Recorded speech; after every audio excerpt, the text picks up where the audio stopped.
All right, let's cut across right now to my colleague Nalini, who's going to break it down on what really went down in court. Nalini, this verdict in itself historic because somewhere down the line it overrules its own verdict earlier. Will you break it down for us on what were the biggest takeaways and also the indictment of the Gujarat government? Well, Preeti, two main reasons why the Supreme Court today has said that these 11 men need to be sent back to jail.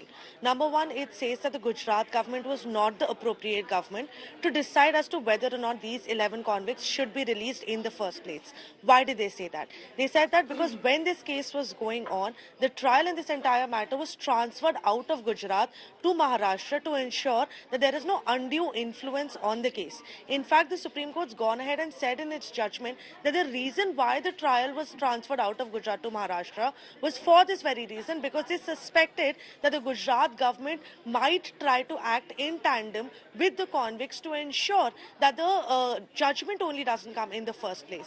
So that has come true even several decades later today, and the Supreme Court reiterated it all over again.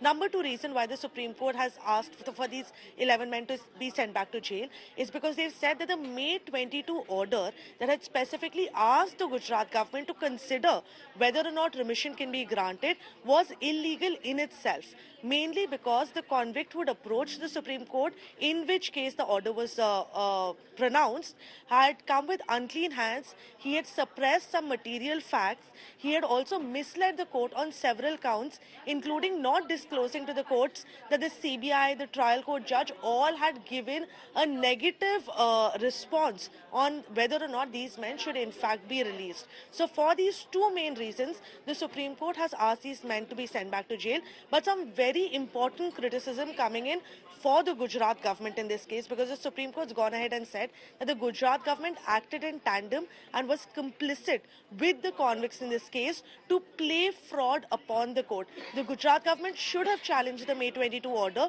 when they realized that it was illegal and not valid in law, but they did not do so. In fact, the Gujarat government went ahead and passed this order of release. Why this is a special and a significant verdict, Preeti, is because the Supreme Court has gone out of its way to reverse an order of individual liberty, and that is something that they've spoken of at length in the 251-page judgment.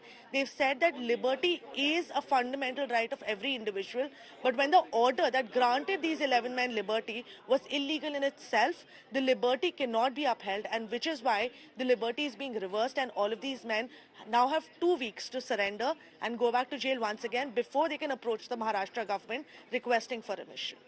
You know, Nalini, if you can quickly encapsulate, because you did so right at the end. So what are the legal options before these 11 convicts now? They will have to approach the Maharashtra court, then what?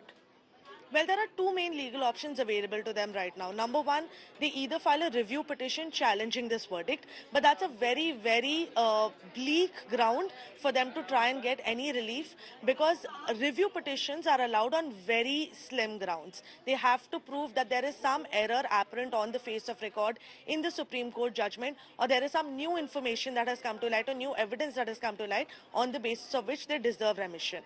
The second option available to them is to go through the proper process, the due process, and approach the Maharashtra government, which is the competent government, to grant them remission. But even in that respect, the Supreme Court clearly said that remission is a right only available to somebody who's inside jail. So even if they have to approach the Maharashtra government, they first have to go back to jail, because while they are out on bail or released from jail, they cannot ask for remission at all.